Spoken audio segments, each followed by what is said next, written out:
Theosophie und Rosenkreuzertum von Rudolf Steiner. 7. Vortrag. Wir haben heute zu sprechen von dem, was man das Gesetz vom Karma nennt, das Gesetz von Ursache und Wirkung in der geistigen Welt.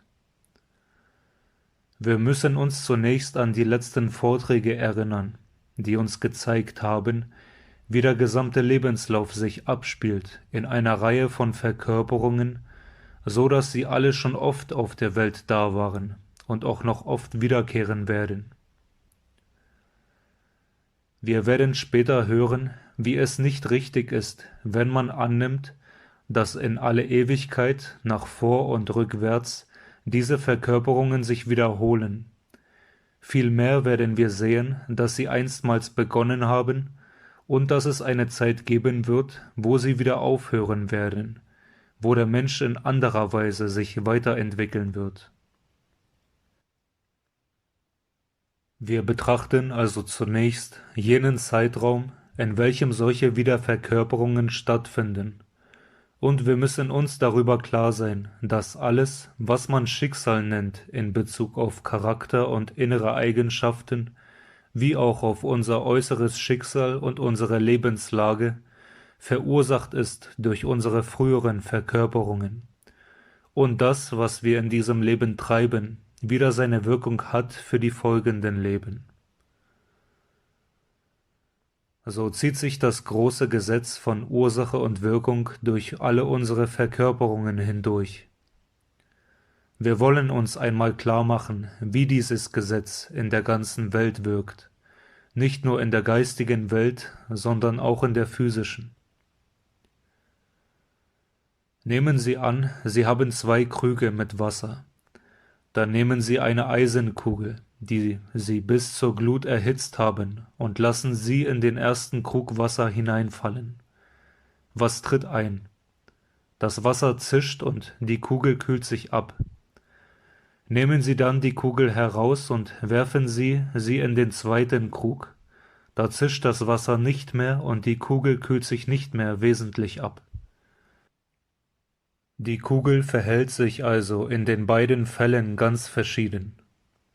Das, was sie im zweiten Fall getan hat, hätte sie nicht getan, wenn sie nicht vorher in den ersten Krug hineingeworfen worden wäre. Also ist das Betragen im zweiten Falle die Wirkung dessen, was im ersten Krug mit ihr geschehen ist. Einen solchen Zusammenhang nennt man Karma. Es ist also das Karma der Kugel, dass sie in dem zweiten Kruge nicht mehr zischt und sich nicht abkühlt. Und nun auch ein Beispiel aus dem Tierreich, woran Sie ersehen, dass die Folgezustände abhängen vom vorherigen Leben. Nehmen Sie die Tiere, die in die Höhlen von Kentucky eingewandert sind. Durch die völlige Entziehung des Sonnenlichtes werden allmählich die Augen rückgebildet. Die Stoffe, die sonst für die Augen verwendet werden, wandern zu anderen Organen, und dadurch verkümmern die Augen. Die Tiere werden dadurch allmählich blind. Und nun ist es das Schicksal aller Nachkommen, blind geboren zu werden. Wären die Eltern nicht eingewandert in die dunklen Höhlen, so hätten die Nachkommen nicht das Schicksal, blind zu sein. Dieser Zustand der Blindheit ist also die Folge einer früheren Tätigkeit des Einwanderns in die finsteren Höhlen. Die Geisteswissenschaft sagt, alles, was in der Welt geschieht, ist abhängig vom Karma. Karma ist das allgemeine Weltengesetz. Auch die Bibel erzählt gleich im Anfang von diesem Karma. Sie sagt nämlich, im Anfang schuf Gott die Welt. Wenn man das so oberflächlich liest, wie heute im Allgemeinen gelesen wird, da merken Sie nicht, dass das im Sinne des Karma-Gesetzes ist. Sie merken es aber ohne weiteres, wenn Sie zum Beispiel den Urtext dieser alten Urkunde nehmen, in welcher uns von diesem Schaffen gesprochen wird, oder wenn Sie eine der ältesten Übersetzungen der Urkunde ins Lateinische nehmen, wie zum Beispiel diejenige aus der Septuaginta, die ja heute noch für die gesamte katholische Kirche als die maßgebende Übersetzung des Alten Testamentes und besonders der Genesis angesehen wird. Und da ist es ja wohl gerade im Hinblick auf einen solchen Einführungszyklus, der sie ja doch Stück für Stück mit den ungeheuren Tiefen der geisteswissenschaftlichen Weltanschauung bekannt machen soll, nicht unzweckmäßig, wenn wir einmal einen Schritt abseits unseres eigentlichen Themas machen. Der heutige Mensch hat ja eigentlich gar keine Verbindung mehr mit dem lebendigen Wort. Die Sprache ist einerseits zu einem konventionellen Verständigungsmittel geworden und andererseits zur Geschäftssprache. Ganz anders war es, als das Wort geprägt wurde in den alten Zeiten. Da hatte der Mensch noch einen lebendigen Zusammenhang mit dem Wort. Ja, in den allerältesten Zeiten hatte der einzelne Buchstabe, der zur Zusammensetzung des Wortes führte, eine tiefe Bedeutung. Der heutige Mensch hat ja keine Ahnung mehr davon, was durch die Seele eines alten hebräischen Weisen zog, wenn er das Wort bara aussprach, das in der Genesis im ersten Satze steht und das von der Nachwelt, das heißt zunächst von der lateinischen Welt, mit creare und von uns mit schaffen übersetzt worden ist. Was ist der tiefe Sinn des Wortes bara? Wir haben in unserer deutschen Sprache noch denselben Stamm, bar, in dem Wort gebären. Nun liegt dem Worte Karma die Wurzel kr zugrunde, die ja auch dem Worte creare zugrunde liegt, so dass, wenn man lateinisch creare schaffen sagt, dies nichts anderes bedeutet als es tritt etwas auf durch die Wirkung früherer Zustände. Das heißt also, es tritt etwas auf, das karmisch durch etwas Früheres bedingt ist. Nun kann man ja von Karma im heutigen Sinne erst sprechen seit dem luziferischen Einschlag, also von dem Augenblicke an, wo der Mensch eine Schuld auf sich genommen hat, und deshalb haftet auch an allem, was mit dem Wort Karma in Verbindung steht, immer etwas von dem Begriffe Schuld. Creare heißt also etwas hervorbringen, was durch frühere Zustände karmisch verschuldet ist, während noch in dem Stamme Bar nichts von dieser karmischen Bedingtheit liegt. Wie kommt das? Das kommt zweifellos daher, dass der alte Hebräer noch viel inniger mit der geistigen Welt im Zusammenhang stand und sich noch vollkommen klar war, dass damals, als die Elohim die Welt schöpferisch ersannen, noch von keinem Karma die Rede sein konnte, in dem Sinne, wie wir gewöhnlich von Karma sprechen. In der lateinischen Epoche der Menschheitsentwicklung war aber der Mensch, wie wir ein anderes Mal sehen werden, schon vollkommen von der geistigen Welt abgeschnürt, und er konnte sich deshalb sogar das schöpferische Ersinnen der Elohim gar nicht anders denken, als in dem karmischen Zusammenhang darinnen stehend. Aber sowohl das Wort bara wie auch das Wort creare heißt niemals, Gott hat die Welt aus dem Nichts geschaffen, denn bei den Worten liegt der Sinn zugrunde, Gott hat frühere Zustände in neue überfließen lassen.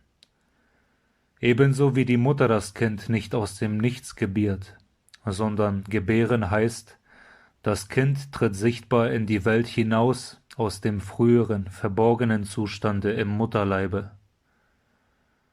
Sie sehen, wie man da den Sinn der Bibel verdrehen kann. Zuerst hat die Theologie gesagt, Gott hat die Welt aus dem Nichts geschaffen. Weil diese Theologie ja nichts mehr von den dem Erdendasein vorangehenden kosmischen Entwicklungsperioden wusste, und darüber sind ganze Bibliotheken geschrieben worden. Aber alle diese Theologen haben gekämpft wie Don Quixote gegen Windmühlen. Man muss jedoch immer wissen, wogegen man kämpfen will. Das heißt, man muss immer den ursprünglichen Sinn der alten Urkunden klarlegen. Wenn wir nun dieses Gesetz vom Karma uns so denken, wie es in der Tat gedacht werden muss, als der Zusammenhang zwischen Ursache und Wirkung nicht nur hier für das physische Leben zwischen Geburt und Tod, sondern auch für das Leben nach dem Tode in der geistigen Welt, dann wird gerade dieses Karma-Gesetz zum Erleuchter des eigenen Lebens. Die Einsicht in dieses Karma-Gesetz gibt nicht nur eine tiefe Befriedigung für unseren Verstand, sondern im tiefsten Sinne auch für unser Gemüt, und es gibt uns die rechte Einsicht in unser Verhältnis zur Welt. Sie werden immer klarer einsehen, welch eine tiefe Bedeutung es hat und wie erst die richtige Einsicht in dieses Karma-Gesetz es uns ermöglicht, das Leben mit unserer Umwelt harmonisch zu gestalten. Es klärt uns nicht über solche Welträtsel auf, die man erst ausspintisieren muss, sondern über solche, die uns in der Tat auf Schritt und Tritt im Leben begegnen. Oder sind es etwa nicht Lebensrätsel, wenn man sieht, wie scheinbar ohne Schuld der eine Mensch geboren wird in Not und Elend und wie bei einem anderen die schönsten Anlagen durch die soziale Lage, in die ihn sein Leben gestellt hat, verkümmern müssen? Wir fragen uns oft im Leben, wie kommt es, dass dieser Mensch so in Not und Elend geboren wird, ohne seine Schuld, und der andere, ohne sein Darzutun, im Überfluss und Reichtum, so dass er schon an der Wiege umstellt ist von zärtlich liebenden Eltern? Das sind Fragen, über die nur der Leichtsinn der heutigen Menschen hinwegschauen kann. Je tieferen Einblick in das Karma-Gesetz wir gewinnen, umso mehr werden wir sehen, dass alle Härte schwindet, die auf den ersten Blick scheinbar vorhanden ist, wenn man das Karma-Gesetz nur oberflächlich betrachtet. Wir werden uns dann immer klarer darüber werden, wie es kommt, dass eben der eine Mensch in diesen, der andere in jenen Verhältnissen im Leben stehen muss. Eine Härte kann und muss man nur dann in der einen oder anderen Lebenslage erblicken, wenn wir nur das eine Leben betrachten. Wenn wir aber wissen, dass dieses eine Leben die absolute Wirkung früherer Taten ist, dann schwindet diese Härte vollständig. Dann sehen wir ein, dass der Mensch sich sein Leben selbst zubereitet. Es könnte nun jemand sagen, ja, aber das ist doch etwas Furchtbares, wenn man denken muss, der Mensch hätte alles das, was ihn hier im Leben an Schicksalsschlägen trifft, selbst verschuldet. Da müssen wir uns einmal klar machen, dass das Karma-Gesetz nicht für sentimental Brütende ist, sondern dass es ein Gesetz der Tat ist, das uns stark macht, das uns Mut und Hoffnung gibt. Denn wenn wir auch das Leben so, wie es uns mit all seinen Härten trifft, uns selbst gemacht haben, so wissen wir doch auch, dass es ein Gesetz ist, dessen Hauptbedeutung nicht in der Vergangenheit, sondern in der Zukunft liegt. Wenn wir auch in der Gegenwart durch die Wirkung vergangener Taten noch so bedrückt sind, wird doch gerade die Einsicht in das Karma-Gesetz ihre Früchte tragen in späteren Leben. Je nachdem wir uns verhalten, werden die Früchte dieser Taten in künftigen Leben sein, denn keine Tat ist vergebens getan. Und wie viel theosophischer ist es, das Karma-Gesetz als Gesetz der Tat aufzufassen? Denn was wir auch tun, den Früchten dieser Taten werden wir nicht entgehen. Je schlechter es uns in diesem Leben geht, je besser wird das Ertragen, umso besser wird es uns in künftigen Leben gehen. So ist das Karma-Gesetz ein Gesetz, welches die Lebensrätsel löst, die uns auf Schritt und Tritt begegnen. Wie hängt nun das Leben vorher mit dem späteren Leben zusammen? Klar müssen wir uns darüber sein, dass alles, was wir als innerliche Wirkungen äußerlicher Erlebnisse haben, als Lust und Leid seine Wirkung in kommenden Leben hat. Nun wissen Sie ja, dass alles, was als Lust, Leid, Freude, Schmerz in uns lebt, Dinge sind, deren Träger der Astralleib ist. Alles das nun, was der Astralleib in diesem Leben erlebt, und ganz besonders, wenn diese Erlebnisse immer öfter wiederholt werden, das zeigt sich im nächsten Leben als Eigenschaft des Ätherleibes. Die Freude, die sie in dem einen Leben an einem Gegenstand in ihrer Seele immer und immer wieder wachrufen, bewirkt, dass sie im nächsten Leben eine tiefe Neigung und Vorliebe für diesen Gegenstand haben werden. Neigung und Vorliebe sind aber Charaktereigenschaften und haben als Träger den Ätherleib, so dass, was der Astralleib im Leben vorher bewirkt, Eigenschaften des Ätherleibes im nächsten Leben werden. Was sie in diesem Leben wiederholt erleben, das kommt in ihrem folgenden Leben als Grundcharakter. Ein melancholisches Temperament kommt daher, dass der Mensch im vorigen Leben viele traurige Eindrücke gehabt hat, die ihn immer wieder in eine traurige Stimmung versetzt haben. Dadurch hat eben der nächste Ätherleib eine Neigung für eine traurige Stimmung. Umgekehrt ist es bei denen, die allem im Leben eine gute Seite abgewinnen, die dadurch in ihrem Astralleib Lust und Freude, frohe Erhebung erzeugt haben. Das gibt im nächsten Leben eine bleibende Charaktereigenschaft des Ätherleibes und bewirkt ein heiteres Temperament. Wenn der Mensch aber, trotzdem ihn das Leben in eine harte Schule nimmt, all das Traurige kraftvoll überwindet, dann wird im nächsten Leben sein Ätherleib geboren mit einem cholerischen Temperament. Man kann also, wenn man all das weiß, geradezu sich einen Ätherleib für das nächste Leben vorbereiten. Diejenigen Eigenschaften nun, die der Ätherleib in dem einen Leben hat, die erscheinen im nächsten Leben im physischen Leib.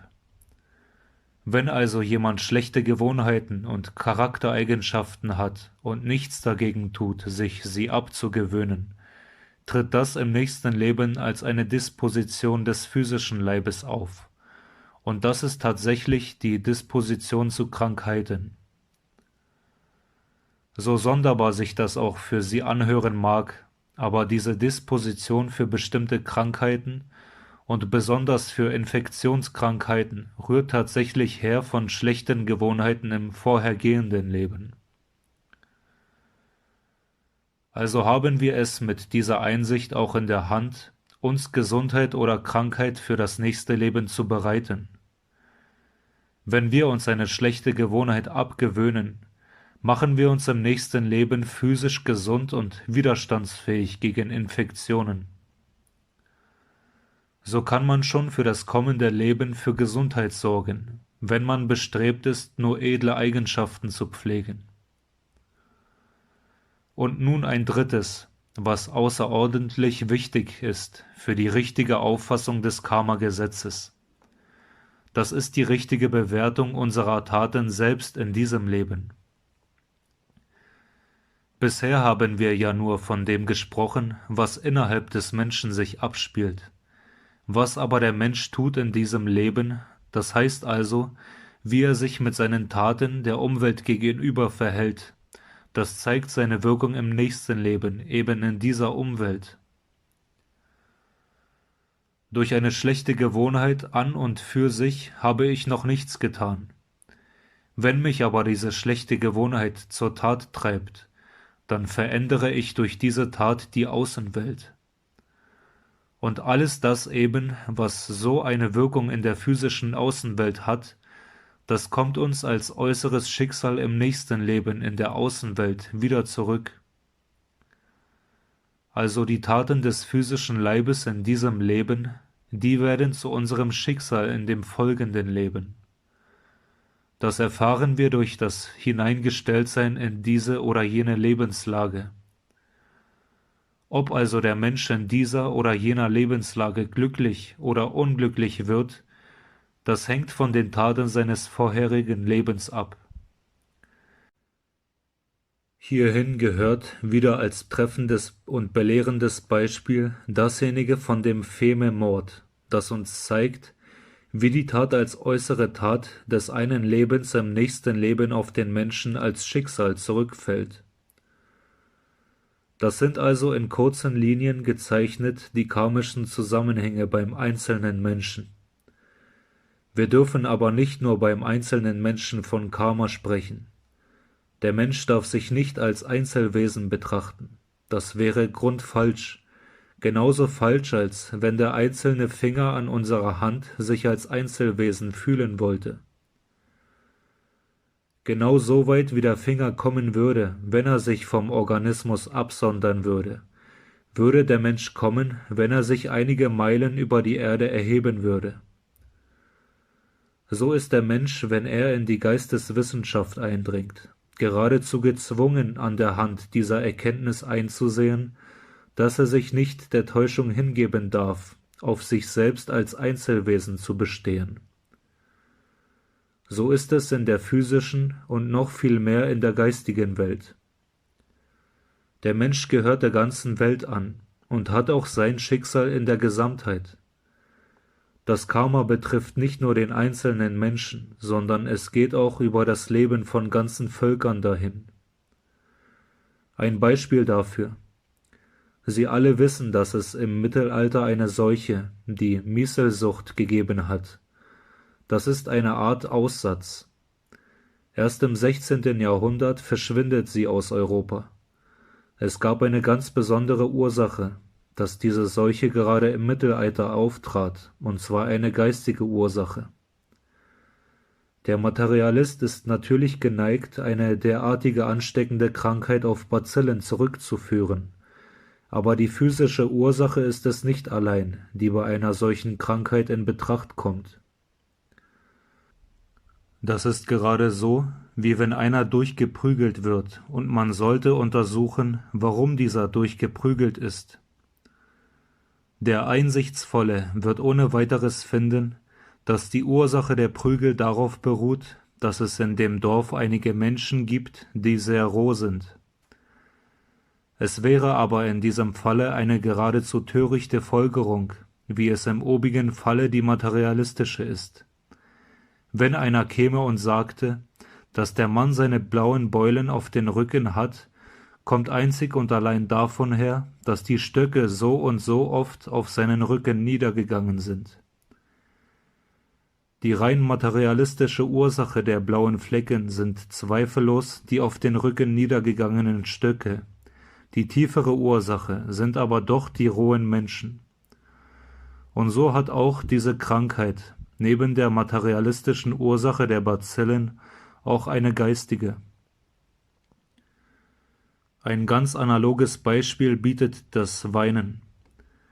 Die geistige Ursache ist die Traurigkeit, die materielle dagegen die Sekretion der Tränendrüsen.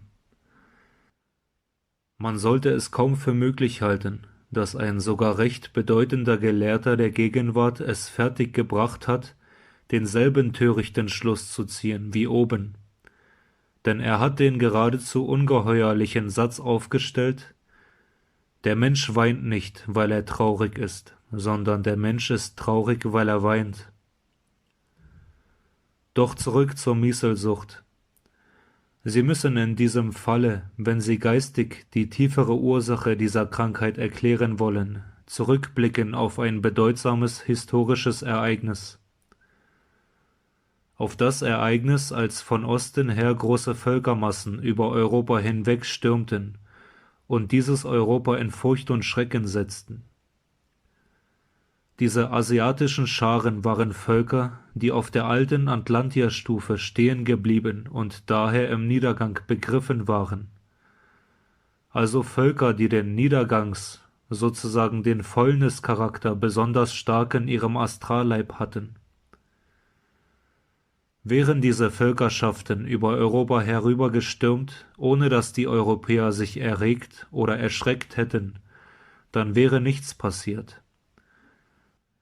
So aber verursachten diese Horden Angst und Schrecken und Bestürzung. Ganze Völkerschaften in Europa erlebten diese Angst- und Schreckenszustände.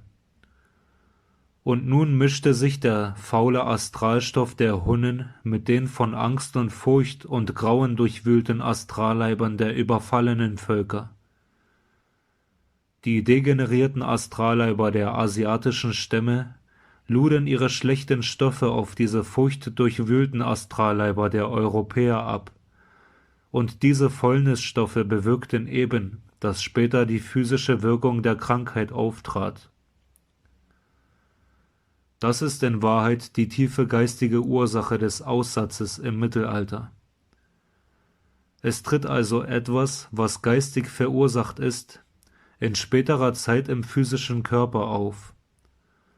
Nur wer dieses Gesetz von Karma kennt und es zu durchschauen vermag, ist dazu berufen, in den Geschichtsverlauf tätig einzugreifen.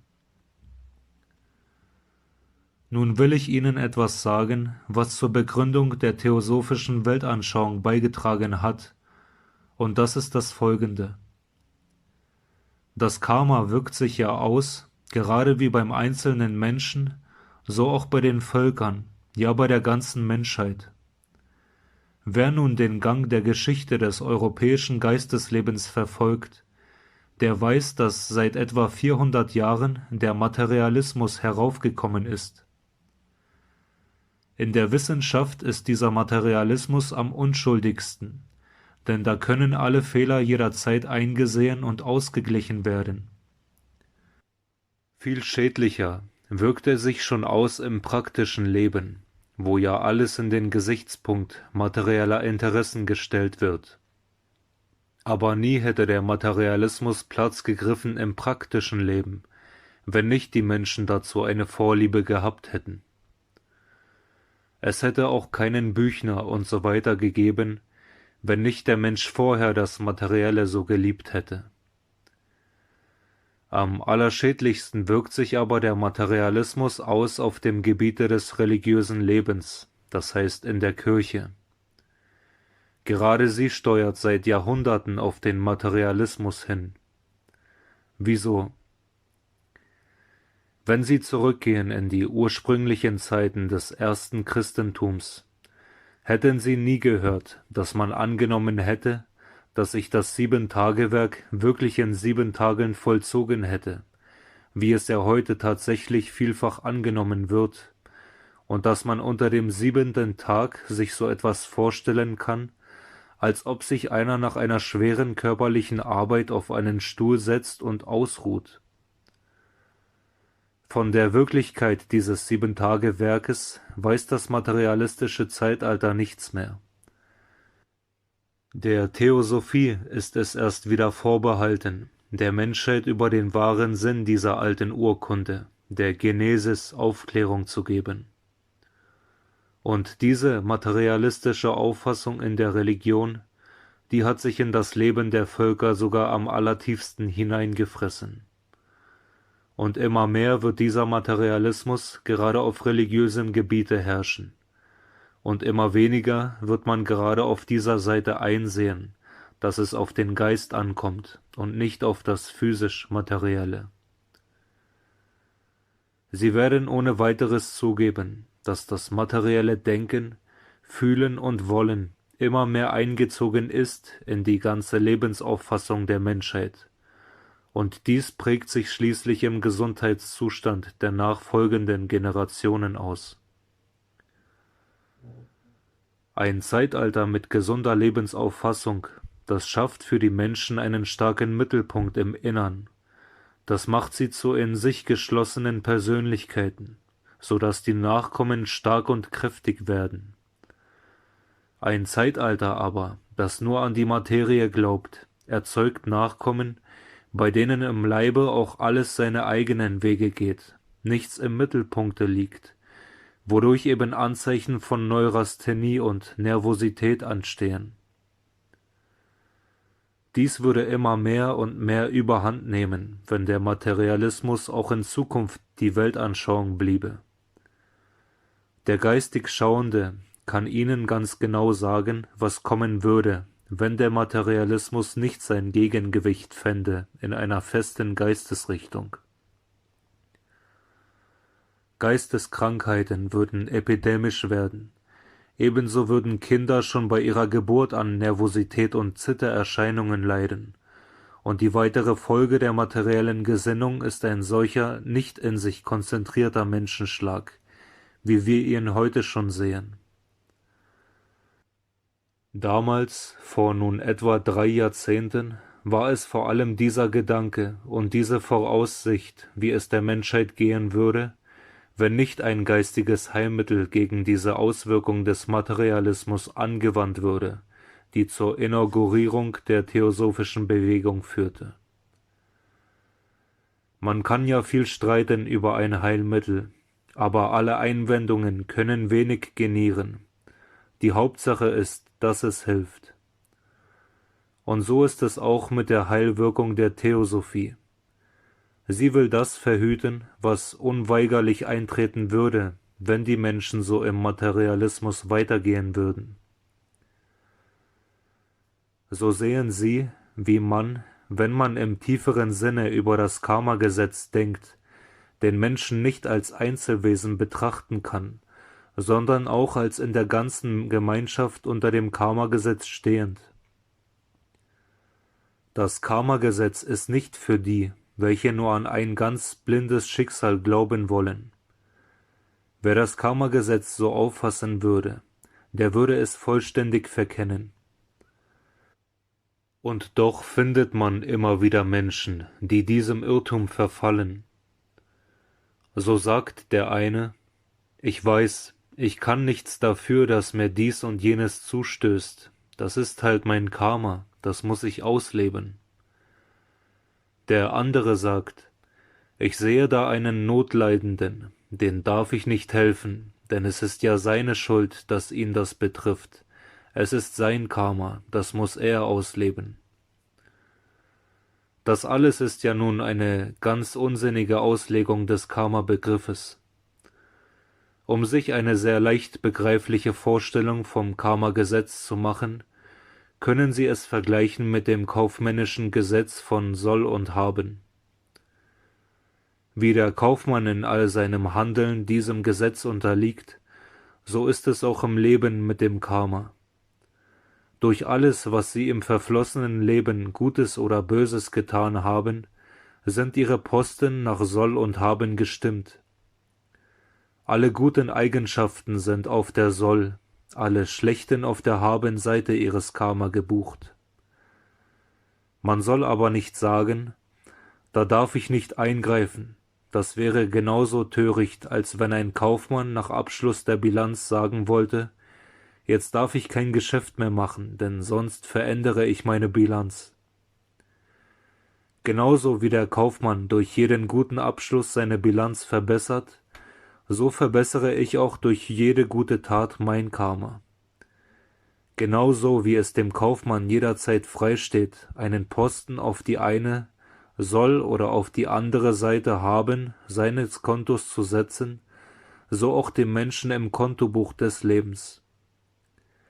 Der Mensch ist immer frei in seinem Handeln, nicht etwa trotz des Karma-Gesetzes, sondern gerade unter Berücksichtigung desselben.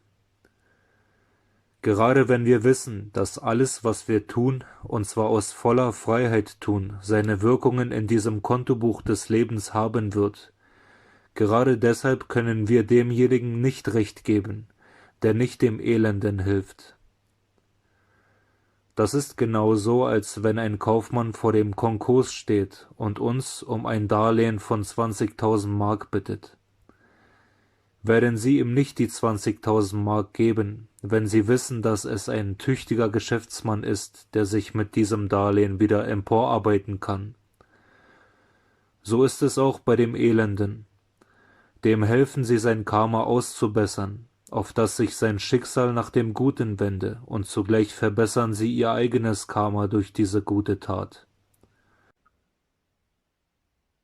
So ist das Karma-Gesetz in der Tat ein Gesetz für ein werktätiges Eingreifen im täglichen Leben. Und dass man das Karma-Gesetz gerade von dieser Seite richtig verstehen lernt, das ist besonders wichtig, wenn wir es im Verhältnis zum Christentum betrachten. Da herrschen heute gerade auf theologischer Seite schwere Missverständnisse. Die Theologen von heute sagen: Wir lehren, dass durch den Tod am Kreuz die Sünden vergeben sind. Und ihr lehrt das Karma-Gesetz. Das aber steht doch in einem Widerspruch dazu. Das ist aber nur ein scheinbarer Widerspruch, weil das Karma-Gesetz einfach nicht verstanden wird. Und umgekehrt gibt es Theosophen, die da sagen, dass sie ihrerseits wieder den Sühnetod nicht annehmen können. Diese aber verstehen das Karma-Gesetz ebenso wenig. Nehmen Sie an, Sie helfen einem Menschen und greifen ein in sein Schicksal und wenden es zum Guten. Wenn Sie nun 2 Menschen helfen könnten, widerspreche das doch dem Karma-Gesetz ebenso wenig. Nehmen Sie nun an, Sie seien eine Individualität, die dazu berufen wäre, ein Übel in der Welt zu tilgen durch eine gewisse Tat. Widerspricht das etwa dem Karma-Gesetz? So hat die Christuswesenheit im größten Umfang nichts anderes getan. Analog dem obigen Beispiel, als ein Mensch, der nicht nur Hunderten oder Tausenden, sondern der ganzen Menschheit durch eine Tat geholfen hat.